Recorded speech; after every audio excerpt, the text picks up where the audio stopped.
ಕರ್ನಾಟಕದಲ್ಲಿ ಮುಖ್ಯಮಂತ್ರಿ ಬದಲಾವಣೆ, ಕೆಪಿಸಿಸಿ ಅಧ್ಯಕ್ಷರ ಬದಲಾವಣೆ ಚರ್ಚೆ ನಡುವೆ ಹೈಕಮಾಂಡ್ ಕರೆಯ ಮೇರೆಗೆ ದೆಹಲಿಗೆ ತೆರಳಿದಂತ ರಾಜ್ಯ ಗೃಹ ಸಚಿವ ಜಿ. ಪರಮೇಶ್ವರ್ ಅವರು ಮಹತ್ವದ ವಿಷಯಗಳನ್ನು ಚರ್ಚಿಸಿದ್ದಾರೆ.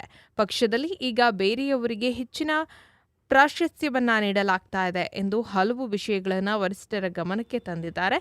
ಇದಕ್ಕೆ ಎಐಸಿಸಿ ಪ್ರಧಾನ ಕಾರ್ಯದರ್ಶಿಯಾದಂಥ ಕೆಸಿ ವೇಣುಗೋಪಾಲ್ ಅವರು ಸಕಾರಾತ್ಮಕವಾದ ಸ್ಪಂದನೆಯನ್ನ ಕೂಡ ವ್ಯಕ್ತಪಡಿಸಿದ್ದಾರೆ. ಇನ್ನು ಹೈಕಮಾಂಡ್ ಗುಲಾಂ ಮೇರೆಗೆ ತೆರಳಿದ್ದಂಥ ಗೃಹ ಸಚಿವರು ನೇರವಾಗಿ ಕೆಸಿ ವೇಣುಗೋಪಾಲ್ ಅವರನ್ನ ಭೇಟಿ ಮಾಡಿದ್ದಾರೆ. ನಾನು 2010ರಿಂದ 2018ರವರೆಗೆ ಕೆಪಿಸಿಸಿ ಅಧ್ಯಕ್ಷನಾಗಿ ಕೆಲಸವನ್ನ ಮಾಡಿದ್ದೇನೆ. ಪಕ್ಷ ಸಂಘಟನೆಗಾಗಿ ಅಧಿಕಾರವನ್ನ ತ್ಯಜಿಸಿದ್ದೇನೆ.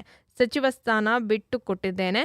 ಪಕ್ಷದ ನಿಯಮದ ಪ್ರಕಾರ ಒಬ್ಬರಿಗೆ ಒಂದು ಹುದ್ದೆ ಎಂಬುದು ನಾನು ಬದ್ಧನಾಗಿದ್ದೇನೆ.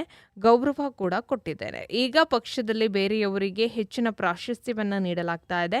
ಎಸ್ಸಿ ಸಮುದಾಯದವರು ನಾಯಕರನ್ನ ಪಕ್ಷದಲ್ಲಿ ಕಡೆಗಣಿಸಲಾಗ್ತಾ ಇದೆ ಎಂಬ ಬಗ್ಗೆ ಸಮುದಾಯದ ತಳಮಟ್ಟದಲ್ಲಿ ಚರ್ಚೆಯಾಗ್ತಾ ಇದೆ ಎಂದು ಅವರು ರಾಜ್ಯದ ರಾಜಕೀಯ ಬೆಳವಣಿಗೆಯ ಬಗ್ಗೆ ವಿವರಣೆಯನ್ನು ಕೂಡ ಕೊಟ್ಟಿದ್ದಾರೆ.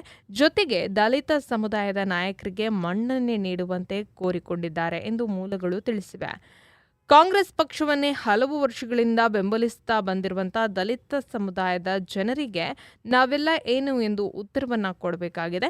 ಇನ್ನು ಅಧಿಕಾರ ಹಂಚಿಕೆ ಧ್ವನಿ ಎದ್ದ ಬಳಿಕ ನಮ್ಮ ಸಮುದಾಯದವರು ಪಕ್ಷ ಸಂಘಟನೆಗೆ ನೊಗ ಹೊರೋದಕ್ಕೆ ಮಾತ್ರ ಸೀಮಿತವೇ ಎಂದು ಜನತೆಗೆಯನ್ನ ಪ್ರಶ್ನೆ ಕೂಡ ಮಾಡ್ತಾ ಇದ್ದಾರೆ. ಇನ್ನು ರಾಜ್ಯದಲ್ಲಿ ಇದುವರೆಗೆ ದಲಿತ ಮುಖ್ಯಮಂತ್ರಿ ಹುದ್ದೆ ಏರಿಲ್ಲ.